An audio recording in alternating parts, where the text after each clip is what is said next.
প্রথম প্রশ্ন, পশ্চিমবঙ্গের কোন জেলা ছৌ নাচে বিশ্ববিখ্যাত? সঠিক উত্তর হয়ে যাবে পুরুলিয়া।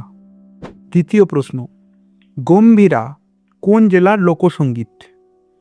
গম্ভীরা হলো মালদা জেলার লোকসঙ্গীত। তারপরের প্রশ্ন, শান্তিনিকেতনে পৌষ মেলা কে প্রবর্তন করেন? তো শান্তিনিকেতনে যে পৌষ মেলা হয় সেই মেলাটা কে প্রবর্তন করেন? সঠিক উত্তর হয়ে যাবে মহর্ষি দেবেন্দ্রনাথ ঠাকুর।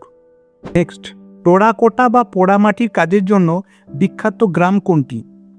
তো এই পোড়ামাটির কাজের জন্য বিখ্যাত গ্রামটি হয়ে যাবে অপশন ক পাঁচমোড়া।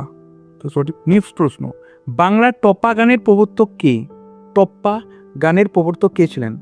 সঠিক উত্তর হয়ে যাবে রামনিধি গুপ্ত। নেক্সট প্রশ্ন, ভাওয়াইয়া গান কোন অঞ্চলের প্রধান লোকসঙ্গীত?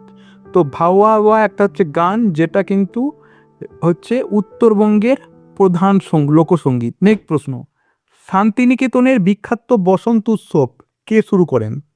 শান্তিনিকেতনে যে রং খেলা বসন্ত উৎসব হয় সেটা কে শুরু করেন? সঠিক উত্তর হবে রবীন্দ্রনাথ ঠাকুর। নেক্সট প্রশ্ন, 8 নম্বর, পটচিত্র শিল্পের জন্য বিখ্যাত গ্রাম পিংলা কোন জেলায় অবস্থিত?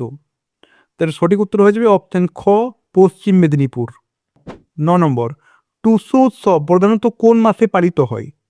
তো সঠিক উত্তর হবে টুসু উৎসব পৌষ মাসে পালিত হয়। 10 নম্বর প্রশ্ন, বিষ্ণুপুরের পোড়ামাটির মন্দিরগুলি কোন রাজবংশের আমলে নির্মিত হয়? বিষ্ণুপুরে যে পোড়ামাটির মন্দিরগুলি হয় সেগুলো কোন রাজবংশের আমলে তৈরি? খুবই কিন্তু ইম্পর্টেন্ট একটা প্রশ্ন।